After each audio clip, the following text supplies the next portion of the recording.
সৌম্য সরকার কি আনলাকি?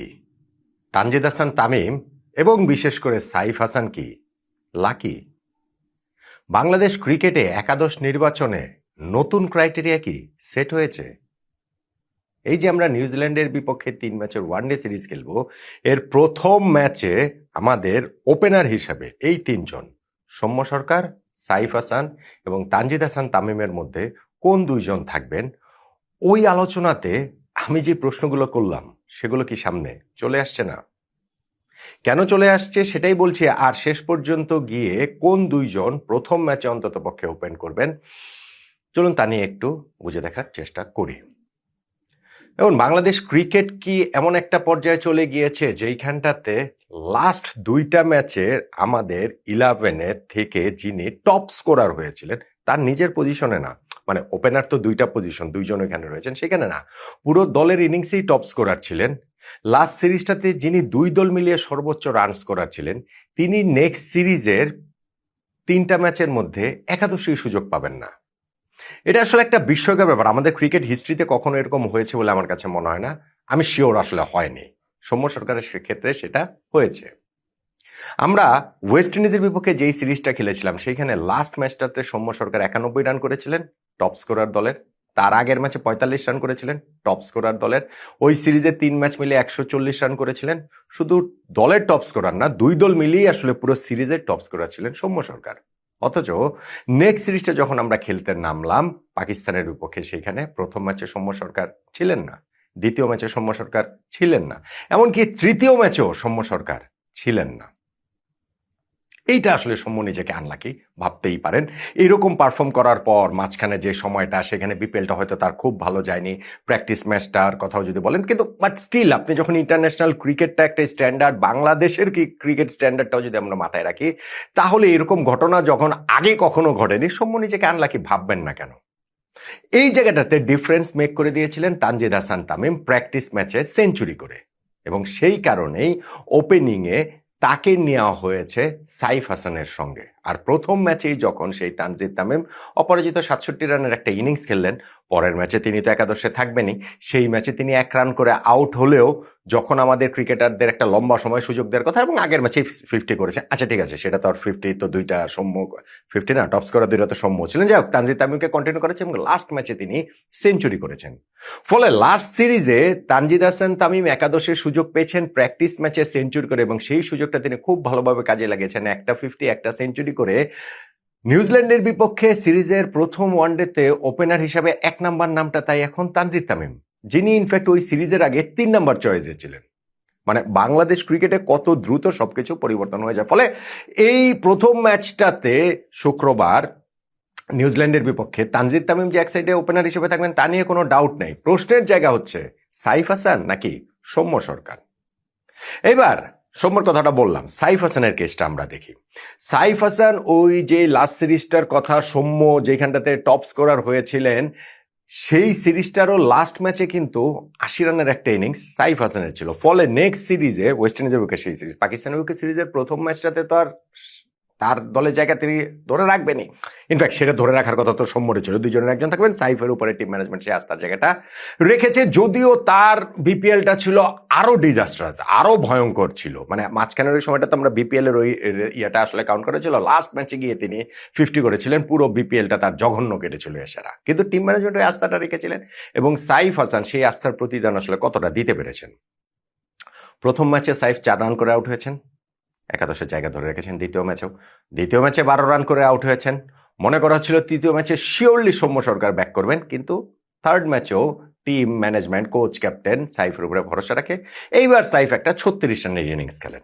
তানজিদ তামিমের সঙ্গে 100 রানের একটা পার্টনারশিপ হয়, কিন্তু 36 রানের ইনিংস খেলতে সাইফ 55টা বল লাগিয়ে দিয়েছিলেন। খুব ভালো ইনিংস ছিল তা নয়, স্ট্রাগলিং একটা ইনিংসে ছিল, এবং যখন আসলে ওই রানটা বাড়িয়ে নেওয়ার কথা, ওই সময় একটা বাজে শট খেলে তিনি আউট হয়ে যান। কিন্তু এখানে একটা কিন্তু রয়েছে। এই সিরিজের প্রথম ম্যাচে নিউজিল্যান্ডের বিপক্ষে, তার মানে সাইফকে যেহেতু যথেষ্ট অপরচুনিটি দেওয়া হয়েছে, ওইখানটাতে আমাদের টিম ম্যানেজমেন্ট, ক্যাপ্টেন মেহেদী হাসান মিরাজও বলেছিলেন যে আমরা দীর্ঘ সময় ধরে সুযোগ দিতে চাই প্লেয়ারদের, সেই কারণে সাইফকে বাদ দেওয়া হয়নি। ফলে এই সিরিজের নিউজিল্যান্ডের বিপক্ষে প্রথম ম্যাচটাতে তো সৌম্য সরকার সেই হিসেবে ফেরার কথা, ওইখানে 3টা ম্যাচ খেলেছেন, লাস্ট ম্যাচে 36 রান যদি একটা ক্রাইটেরিয়া, একটা স্ট্যান্ডার্ড হয়ে যায়, তাহলে তো আসলে হয় না। কিন্তু এই জায়গাটাতে ডিফারেন্সটা কি মেক করে দিচ্ছে কিনা প্র্যাকটিস ম্যাচ, যেই প্র্যাকটিস ম্যাচে সাইফ হাসান সেঞ্চুরি করেছেন। পাকিস্তানের বিপক্ষে সিরিজ শুরু হওয়ার আগে প্র্যাকটিস ম্যাচে তানজিদ তামিম সেঞ্চুরি করে তিনি একাদশে জায়গা করে নিয়েছিলেন ন্যাশনাল টিমে সিরিজটাতে। ঠিক তেমনিভাবে নিউজিল্যান্ডের বিপক্ষে সিরিজের আগে প্র্যাকটিস ম্যাচে নিজেদের মধ্যকার সেইখানে সাইফ হাসান সেঞ্চুরি করেছেন। ফলে নিউজিল্যান্ডের বিপক্ষে প্রথম ম্যাচের একাদশে কি এই সাইফ হাসানকে দেখা যাবে? সৌম্য সরকার কি আবারও সেই দুর্ভাগ্যদের দলেই পড়বেন?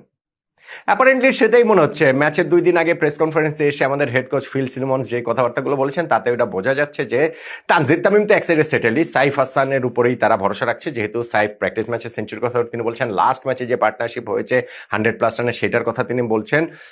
এখন এইখানটাতে একটুখানি সৌম্য নিজেকে দুর্ভাগা ভাবতে পারেন, এইখানটাতে বাংলাদেশের ক্রিকেট স্ট্যান্ডার্ড উপরে উঠে যেতে পারে, সবই ঠিক আছে। ওপেনিং পজিশনটা নিয়ে অন্তত সবগুলো জায়গায় না, যেমন ধর আমাদের পেস বোলারদের ক্ষেত্রে ওইটা একটা খুব স্ট্যান্ডার্ড একটা কম্পিটিশন রয়েছে, খুব হেলদি একটা কম্পিটিশন রয়েছে। যেই কারণে লাস্ট সিরিজটাতে দেন হাসান মাহমুদ কিংবা তানজিম সাকিব তারা ইনজুরির কারণে খেলতে না পারলো, সেটা আমরা খুব যে অনুভব করেছি ব্যাপারটা তেমন নয়। আবার তারা সুস্থ হয়ে গেল, স্কোয়াডে জায়গা ফিরে পাচ্ছেন না, অন্যরা ভালো করছেন বলে ওইখানটাতে খুব হেলদি একটা কম্পিটিশন রয়েছে। ফলে আমাদের ওপেনিং পজিশনে যদি এই 3 জনের মধ্যে একটা হেলদি কম্পিটিশন থাকে তাহলে তো সেটা ভালো, এটা তো আসলে খুবই ভালো। প্রবলেম ইজ এই ক্রাইটেরিয়া কি সবসময় মেনটেন করা হবে কিনা। প্র্যাকটিস ম্যাচে তো সৌম্য 50 করেছেন, সেইটা কিন্তু নট গুড এনাফ বলে মনে হচ্ছে যে সাইফ হাসান যেহেতু সেঞ্চুরি করেছেন। কিন্তু লাস্ট সিরিজটা যে তাহলে 3টা ম্যাচ তিনি খারাপ খেলেন, আমি লাস্ট ম্যাচটা তো খারাপই বলবো, সেইটা আসলে এখানে বিবেচ্য হবে না। প্রথম 2টা ম্যাচে তো তিনি 4 রান 12 রানে উঠেছেন, লাস্ট ম্যাচে মানে লাস্ট ম্যাচটাতে গিয়ে 36 করেছেন বলে তার একাদশের জায়গাটা তিনি ধরে রেখেছেন। এখন সিরিজের লাস্ট ম্যাচে এই ভালো করা প্রথম 2টা ম্যাচে ব্যর্থ হয়ে এইটা আবার সাইফের ক্যারিয়ারের একটা ট্রেন্ড আমি খুব ইন্টারেস্টিংলি দেখছিলাম। তার আগের যে সিরিজটা সাইফ খেলেছিলেন এই পাকিস্তানের বিপক্ষে, আগে ওয়েস্ট ইন্ডিজের বিপক্ষে, সেখানেও কিন্তু প্রথম 2টা ম্যাচে তিনি 3 রান এবং 9 রানে আউট হয়েছিলেন। লাস্ট ম্যাচটাতে 80 রান করেছেন। আবার নেক্সট সিরিজটাতে বিপক্ষে তিনি প্রথম 2 ম্যাচে 4 রান 12 রান করলেন। লাস্ট ম্যাচটাতে গিয়ে তিনি 36 রান করলেন।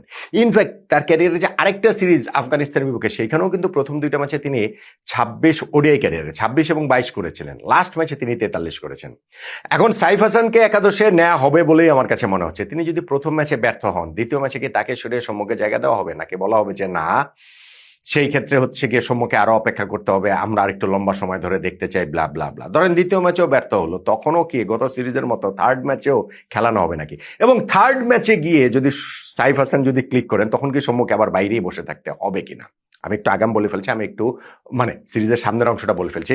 কিন্তু আমার কাছে মনে হচ্ছে যে যেই অবস্থাতে বাংলাদেশ এখন দাঁড়িয়ে রয়েছে, তানজিদ তামিম এই লাস্ট সিরিজে 3টা ম্যাচের মধ্যে 2টাতে 50 আর সেঞ্চুরি করাতে একাদশে তার জায়গাটা নিশ্চিত ওপেনার হিসেবে।